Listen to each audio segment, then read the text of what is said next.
छात्रों, आज हम आपके समक्ष कुछ महत्वपूर्ण सूक्तियों को लेकर उपस्थित हुए हैं।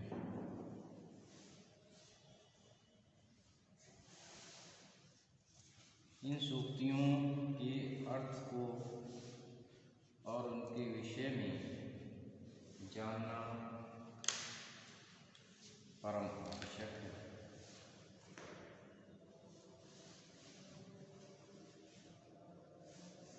ये सूक्तियाँ अपने आप में महत्वपूर्ण अर्थ को समेटे हुए हैं। तो आज हम इन सूक्तियों के विषय में जानेंगे। पहली सूक्ति है, हिंदी का काम देश का काम है, समूचे राष्ट्र निर्माण का प्रश्न है। छात्रों, हिंदी को केवल हम भाषा के रूप में ही जानते हैं। हिंदी केवल एक भाषा ही नहीं बल्कि हमारी संस्कृति है और हमारी जीवन शैली है। और साथ ही ये समूचे भारतवर्ष की भाषा है, इसलिए ये राष्ट्रभाषा कहलाती है। तो हम सभी का उत्तरदायित्व है कि उसको राष्ट्रव्यापी बनाएं, क्योंकि हिंदी का प्रयोग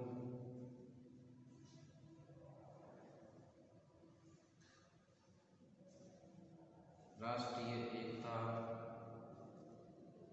और राष्ट्र निर्माण की ओर संकेत करता है।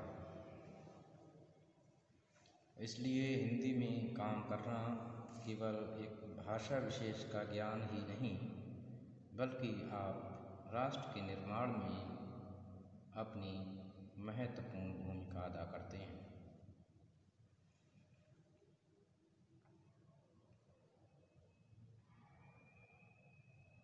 दूसरी सूक्ति है कि स्वस्थ शरीर में स्वस्थ मस्तिष्क का निवास होता है। छात्रों,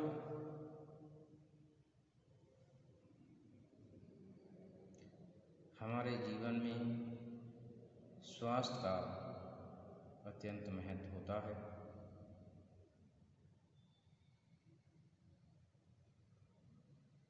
जब तक हमारा स्वास्थ्य ठीक है तभी तक सब कुछ ठीक है। यदि स्वास्थ्य बिगड़ जाता है तो अनेक रोग हमें घेर लेते हैं, और जब रोग घेर लेते हैं तो हम अपने विचारों में अस्थिर हो जाते हैं। तो इसलिए सबसे पहला कार्य अपने स्वास्थ्य का ध्यान रखना है, क्योंकि जब हमारा स्वास्थ्य ठीक होगा, काया हमारी निरोगी होगी,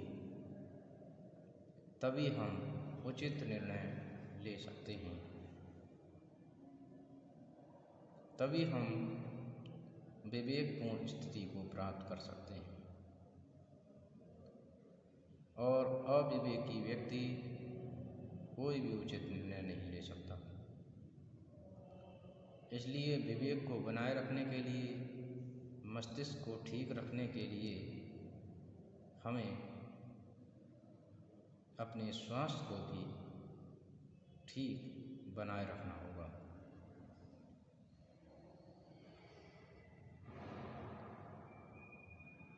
अगला बिंदु है सांस्कृतिक एकता भारतीय संस्कृति का मूल है। भारतीय संस्कृति की अपनी अनेक विशेषताएं हैं।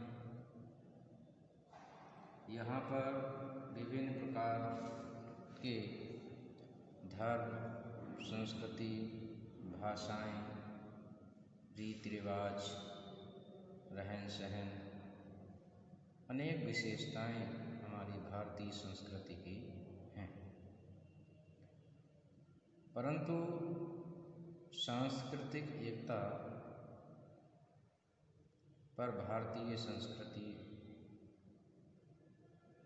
अत्यंत महत्व देती है। विभिन्न प्रकार की सांस्कृतिक विरासत हमारी संस्कृति के मूल में निहित हैं और इसके साथ ही विभिन्न प्रकार की संस्कृतियाँ, चाहे वो हिंदू हो, बौद्ध हों, सिख हों, विभिन्न प्रकार की संस्कृतियाँ भारत में पाई जाती हैं, चाहे आदिवासी हों, जनजाति हों, और उन सभी में किसी भी प्रकार का वैर या विरोध नहीं देखने को मिलता है, बल्कि सभी संस्कृतियाँ एक दूसरे का सम्मान करती हैं और सांस्कृतिक एकता को स्थापित करती हैं। इसलिए सांस्कृतिक एकता भारतीय संस्कृति का मूल है। अगला बिंदु है कि अनुशासन सफलता की कुंजी है। छात्रों, जीवन में बहुत सारे लोग मेहनत करते हैं,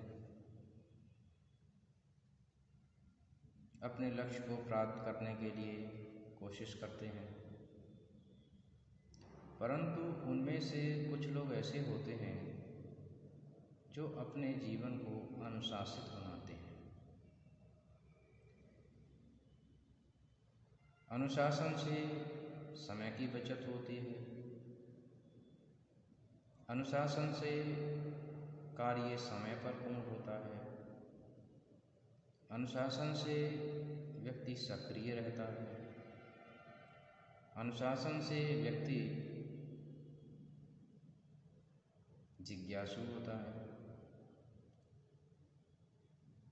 बहुत जरूरी है जीवन में अनुशासन। तो जो अनुशासन को वरीयता देते हैं वे अपने लक्ष्य को शीघ्र ही प्राप्त करते हैं, क्योंकि किसी भी लक्ष्य को प्राप्त करने में अनेक कारक उत्तरदायी होते हैं और अनुशासन उन सभी कारकों को प्रत्यक्ष या परोक्ष रूप से प्रभावित करता है। तो इसीलिए यह बात कही जाती है कि अनुशासन सफलता की कुंजी है, क्योंकि जितने लोग सफल होते हैं वे कहीं ना कहीं अपने जीवन में अनुशासन को महत्व देते हैं, उसमें वरीयता देते हैं।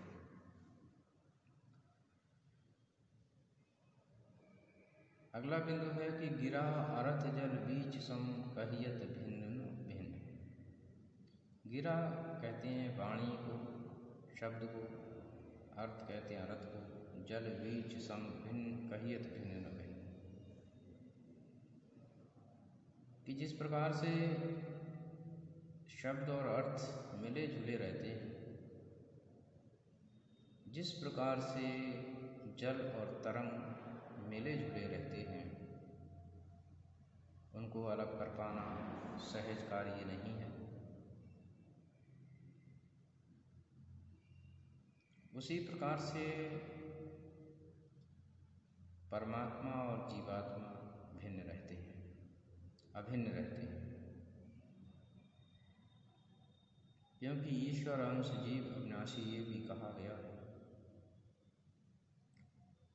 तो इनको अलग कर पाना सहज कार्य नहीं है, क्योंकि जितनी जीवात्मा हमें दिखाई दे रहे हैं ये सभी परमात्मा के ही अंश हैं।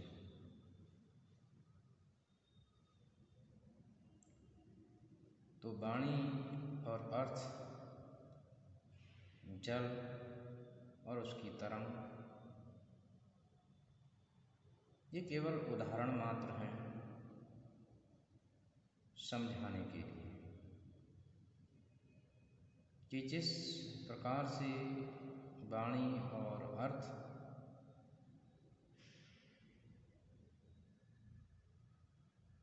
मिले जुले रहते हैं, जिस प्रकार से जल और तरंग मिले जुले रहते हैं, उसी प्रकार से भक्त और भगवान, उसी प्रकार से जीवात्मा और परमात्मा, उसी प्रकार से जीव और ब्रह्म मिले जुले रहते हैं। तो इस प्रकार से उनकी अभिन्नता का प्रतिपादन करना यहाँ पर साहित्यकार का परम उद्देश्य रहा है। तो इस प्रकार से हमने आज इन उक्तियों के विषय में जाना, इनमें निहित अर्थों को जाना, और मैं समझता हूँ कि आपने इसको समझा होगा। धन्यवाद।